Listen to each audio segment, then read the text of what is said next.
Hello, everybody. Welcome back to another live stream. Lar from Complete Test Success here. Today we're doing IELTS Speaking, a live stream on IELTS Speaking, and in particular, we're going to focus on IELTS Speaking Part 2. So the way this works is I will give you a link so that you can come and join me live. I'll share a Part 2 question with you. You'll have 1 minute to prepare as you would in the real test, and then you're expected to speak for 2 minutes.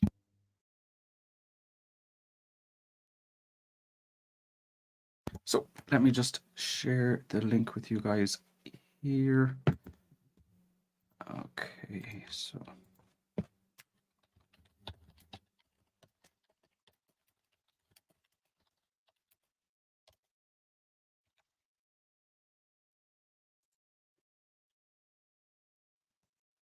Okay, so if you look at the comments, you will find the link there. I've just labeled it link to join me live. So click on that link right there. You'll be able to join me live and we will be able to do a practice part 2 together. Obviously, after you do the practice, the main goal is for me to point out what your main weaknesses are. So, you know, the thing is, when you do the IELTS test, you're not really sure. Well, if you didn't get your score, you're often not sure why exactly you didn't get your score. So what to do about it can be a problem, like learning what to do, learning how to react, what problems to fix, what weaknesses to focus on. So I'll be able to show those things to you.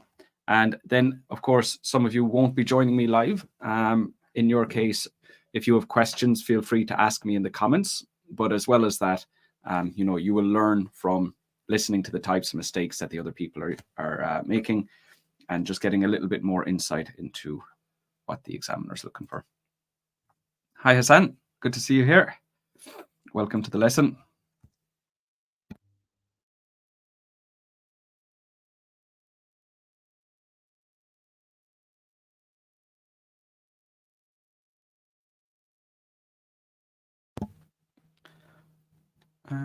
Yeah, so pretty much if anyone has questions, go ahead and ask in the comments.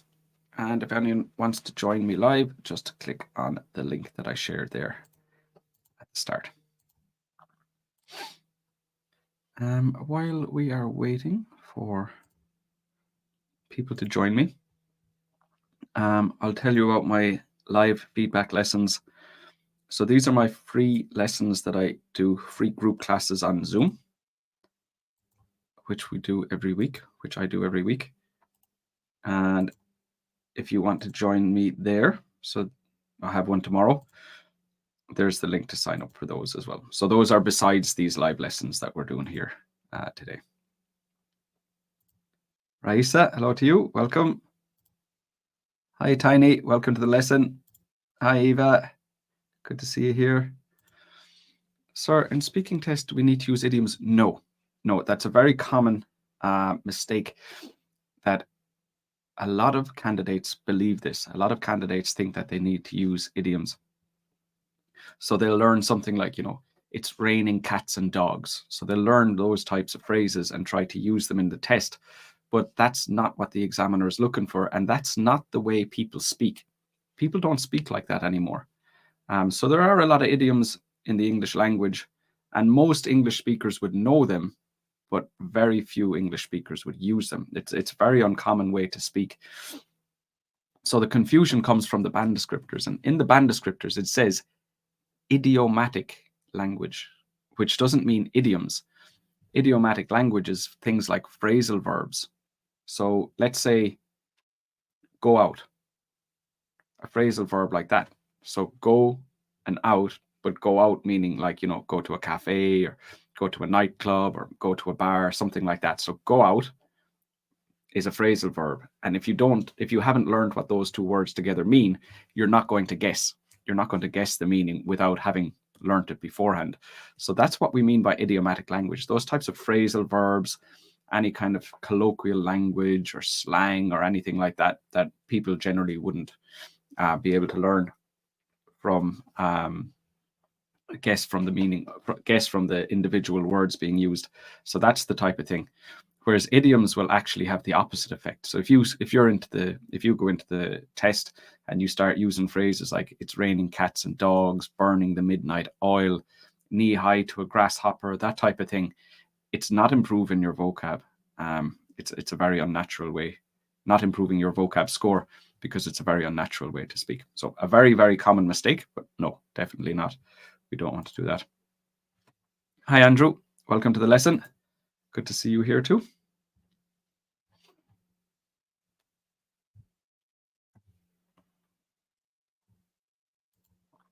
Eva, can you please go over that again? Basically, don't use idioms is the short summary of that. And again, the recording of this will be up on YouTube and Facebook once we finish, so you can hear what I said again there. Sir, what all includes idiomatic language? Can you elaborate more? Yeah, so just phrasal verbs. Phrasal verbs would be the big thing.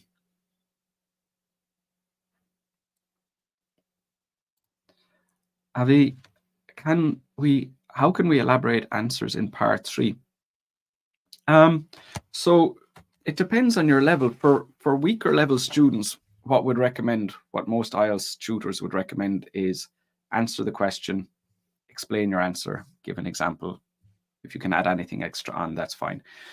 But that's not a strict requirement of the IELTS test. That's basically for somebody who has nothing to say, they're very unsure, they're uncomfortable, they're always stuck. It's a nice guideline to have. Okay, answer the question. What can I say now? Explain it. Okay, what can I say now? So it just gives a little bit of structure, and for lower level students, that structure is very, very useful, and it just gives them something to hold on to. But if you're a higher level, and the higher level you get, the less you would need to follow a structure like that. It's just you say whatever you want to say, you talk, you answer the question, but you'll always have to develop your answer more fully. So, the better responses would be like, what would you normally say? If you were talking about this topic with a friend or with a family member, what would you say about the topic in that situation? I know when you're talking naturally to somebody and you're giving your ideas, and you're saying why you feel that way or why you think that would happen, or you're just talking.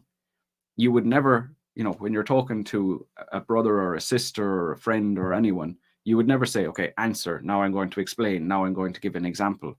You just talk in the same way you would in your own language. So that's really the best way to elaborate. If you're at a higher level, would just be allow yourself to say whatever's coming naturally to you. But if you're at a lower level, then that structure of, answer, explain, example, is, just gives you a bit more structure and makes it a little bit more challenging. So it depends on your situation, really. Eva, you're very welcome. Can we speak slowly in the test? No, that will get you a low fluency score. So if you're speaking slowly, that will bring down your fluency and coherence score to a band 5 or lower. Because speaking slowly is the same thing as stopping to think. So some people, while they're speaking, they'll take long pauses to think about what they want to say next.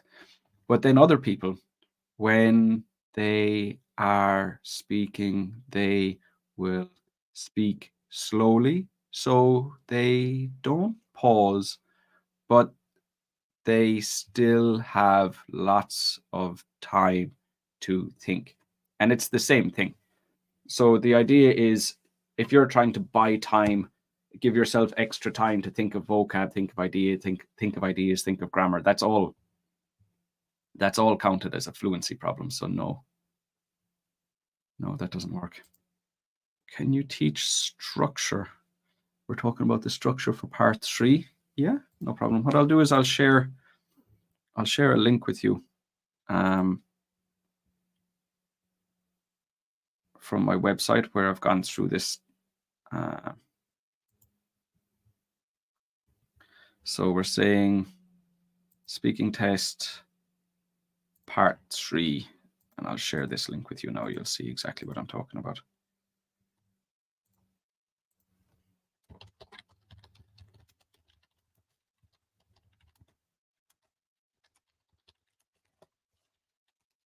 Okay, so if you just look at the latest comment, I've put down speaking test part 3 advice. So take a look at that and you'll see what I'm talking about in more detail. Should we include high-level vocabulary to get good bands? Well, if someone's going to get a higher score in vocabulary, it's because they've got a higher level of vocabulary. But you shouldn't be using vocabulary that is higher than your ability, or you shouldn't be trying to use vocabulary that you're not comfortable using. You should be using the vocabulary that you can use to clearly communicate. What a lot of candidates do is they'll, spend a few weeks learning high-level words that are not really at the right level for them. So, they're at this level and they're learning words that are up here. They can't really use them properly. Maybe the words by themselves, they're impressive because they're not used very often, but the person cannot use them correctly. So normally it just causes confusion, and it normally reduces your score. So, I mean, long term, if you're willing to sit down and study vocabulary every day for 6 months so that you really have a better level of vocab and you really can use it properly, then yes, that will get you a better score. But if you're just going to kind of, pick a few random words and learn them and hope that that quickly gets you a high score, that doesn't work. So before the test, studying vocab is a great idea. In the test, only use the words that come to you naturally. Don't force yourself to use higher level language. It generally results in lower scores. Okay, so I still haven't had anyone join me. So just to remind you, if you go back to the first comment that I've written here today, you'll see this link to join me live. So if you guys want to join me, just click on that and I'll get you in here with me. Eva, can you please elaborate? Okay, so we've done that. Hi, Lawrence. Good to see you here.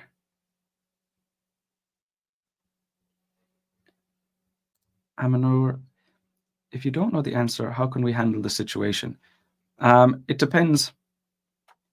I see your next one here. If I don't know anything about the topic, how can I answer this question? Well, you don't need to be an expert in any. You don't need to be an expert in any field. So if you're being asked about,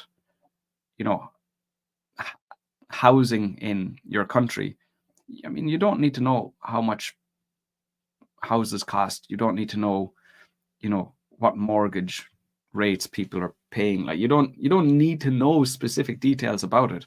You just say what are you aware of? What have you seen? You can guess. And if you really, really know nothing about a topic, your answer might be explaining why you know nothing about the topic. That in itself could be an answer. Like, I don't know anything about this because, and you give a long answer. So just saying, I don't know, that's obviously not good. But I don't know because, and you go into detail, like, I've never bought a house.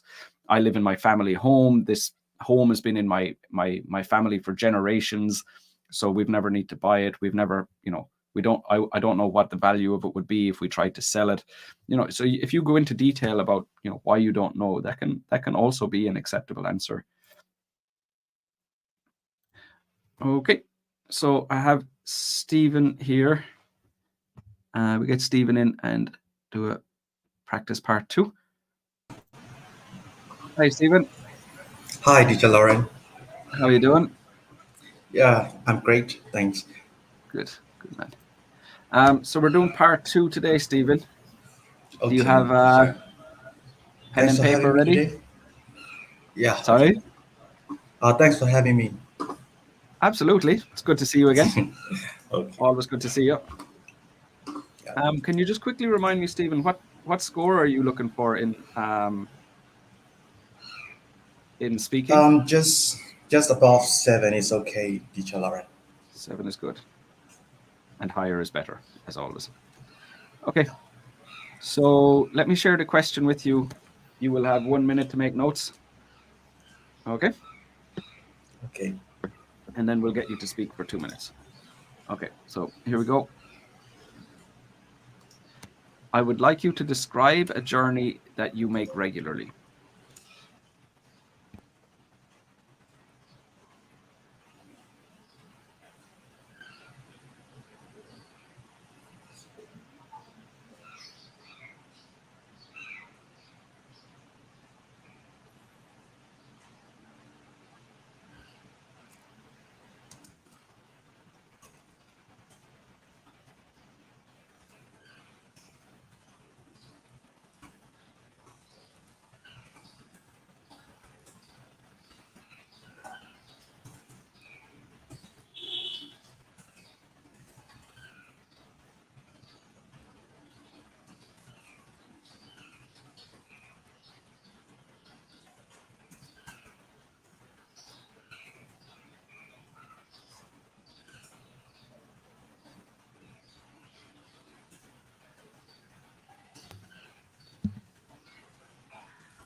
Okay, Stephen, you can start speaking now, please.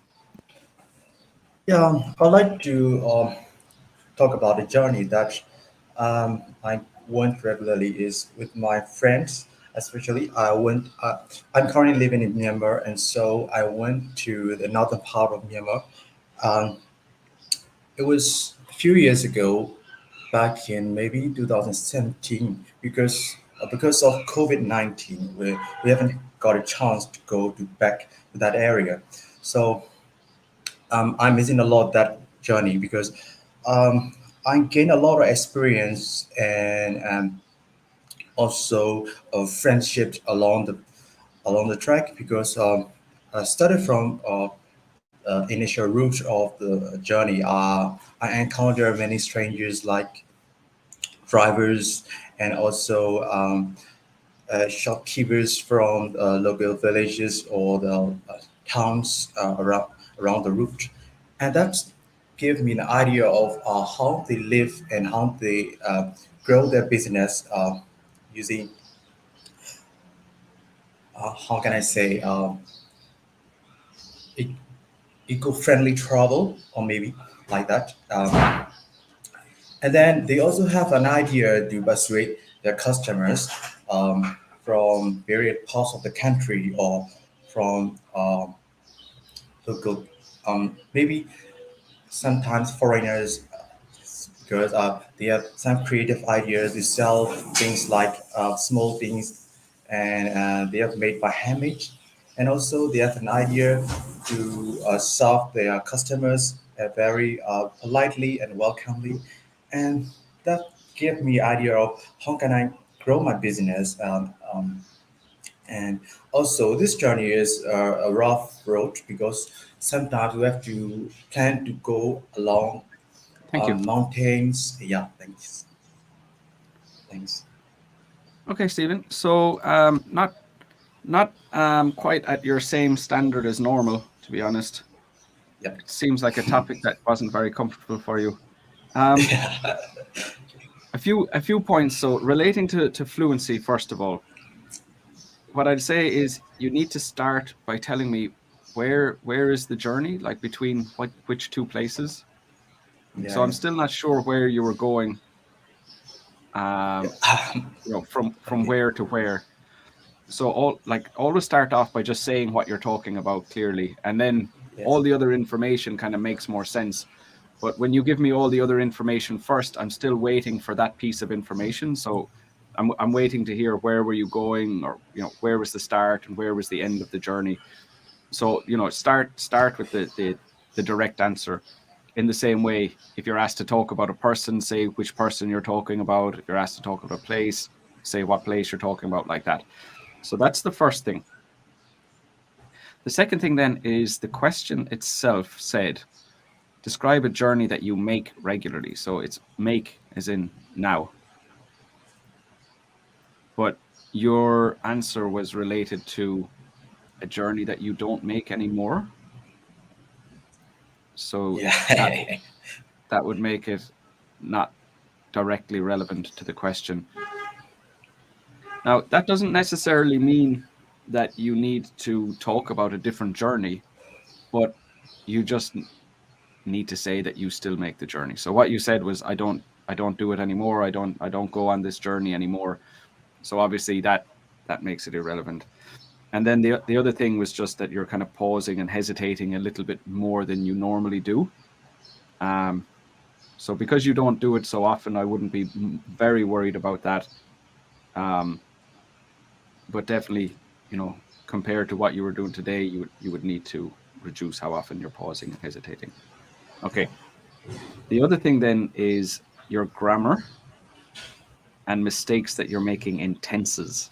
You're making quite a few mistakes with tenses. You tend to use the incorrect tense as you're speaking. So that would be the other area that I'd like you to work on. So work on your fluency, make sure your answer is relevant, answer the question directly, and work on your tenses. Do you have any Thank you, teacher questions for Lauren. me? You're very welcome, Stephen. Do No, you have any questions for me or anything you want to talk about? yeah, it's okay, teacher Lauren. Thanks for invaluable advice. My pleasure. And nice talking to you again. Talk to you again soon. See you, Stephen. Yeah, okay. Bye for now. Okay. Okay. So that's Stephen from Myanmar. Right. So I'm going to go back to the comments. We'll take a look at some of the other questions that we have. And then if anybody wants to join me, if anyone else wants to join me, we can get them in here as well. Okay, Alan, I tend to speak fast as I'm overwhelmed. How can I control it? Whenever I speak slowly, I lose my train of thought. Speaking fast can be problematic. It can be problematic for your pronunciation because it tends to be less clear, and where you need to pause in the sentences, people they don't pause where they should pause, so it makes it more challenging. So speaking very fast, I mean, speaking at a normal rate is fine. You don't need to speak fast though, and if you're speaking too fast, it's bad for your pronunciation. Right, I've said that already. Then you're saying, how can you control it? Well, the thing is, you're nervous, and it's normal to be nervous in the IELTS test. I mean, everybody's nervous when they're in the IELTS test. Most people are nervous in the IELTS test. So it's about just being aware, like if you notice that you've been speaking quickly, trying to control yourself, trying to speak a bit, trying to control yourself, trying to reset, just taking a second, take a breath, try to get yourself under more control. But the thing is, it's not like you're going to be completely fine. You're still going to be nervous, but it's about catching yourself, noticing what you're doing, kind of reset, restart, try your best just to slow down a bit. And then if you speak slowly, you lose your train of thought. I'm not really sure why that's happening. I don't understand why that would happen, so I'm not sure how to fix that issue. But if you want to tell me more about why that's happening, we could definitely talk about that a bit further. How do I improve my coherence and cohesion in part 2? Coherence and cohesion is a band score given to IELTS writing, not IELTS speaking. So you just need to focus on your fluency and coherence. And if it's coherent, it means you're talking about the thing you've been asked to talk about, and you're not like going off topic or including information that doesn't seem to be related to the idea you've been talking about. And then, of course, using like cohesive devices like and, because, those types of things. Risa, you're very welcome. Samika, long time no see. Hope you're well. Jay, sir, as IELTS examiner more than a decade, how does examiner catch anyone with memories answer? It's the way they're talking is different. So very often the intonation and the sentence stress will change. So when people are repeating something that they have memorized, they'll normally sound a little bit like this, and they don't talk in the way that people normally talk. So that's one thing. What you'll find as well is the level of vocabulary and the level of grammar will change from their previous answers. So, the answers where they've been natural and actually speaking are at, let's say, a band 6. And then when they start repeating something they've memorized, the vocab and the grammar levels will jump up to 8 or so. So that's another key is, suddenly the person has just gone up 2 bands. There's also the organization of the answers is usually much more logically organized in the way that, if you're writing an answer and then you go, okay, no, I'm not going to say that. I'll delete that. I'll replace it with this. And then you're like, well, this piece of information would make more sense if I put it here. So I'll take it, I'll cut it from here and I'll paste it up here. So the organization of the answers is far more logical. And, there'll be a piece of information here that kind of comes back into the story, and just the structures used would be different because the amount of time to think about what you're going to say. Obviously, you have much more time when you're writing. So kind of the organization of the answers and how intricately the answers and the pieces of information fit together would be another idea. So there are a lot of different things. And the thing is, it's normally all of those together or a few of those together. So it wouldn't just be one thing. Yeah, so there are quite a few little signs. Those would be the main ones. Hi, Jawad. How you doing? Okay. So I don't have anyone else joining me, and I think what we'll do is we'll just finish up a little bit earlier today than normal. I have one-on-one essay corrections, one-on-one speaking tests, one-on-one writing courses and speaking courses. So if you guys are looking for one-on-one support, no, other way around, there's my email address. Or I have a link. I'll just leave that in the comments there. Click on that link and you'll be able to see the details yourself. I think that's it at the moment. I'm going to have another live stream next week. I'm going to have a live feedback lesson on Zoom tomorrow. If you want to join that, the link is in the video description. Reach out to me if you want one-on-one support. I think that's pretty much it today. Normally more people would join me. I don't know, people are probably feeling a bit shy, and I understand that. That's no problem. But generally speaking, what we do in these live streams is, I get about 5, 6, 7, 8 people join me live, bring them up here, and we'll practice together. But there aren't any people joining me. No problem. I understand why you might not want to. Obviously, I'll be able to help you improve your scores if you do, but that's obviously up to you. So we'll leave it there for today. Hopefully we'll see you guys tomorrow. Like I said, I'll be back with another live stream next week. And if any of you are doing IELTS tests in the coming week, best of luck to you. Hope you get your scores, and talk to you next time. Bye-bye, everybody. Take care of yourselves.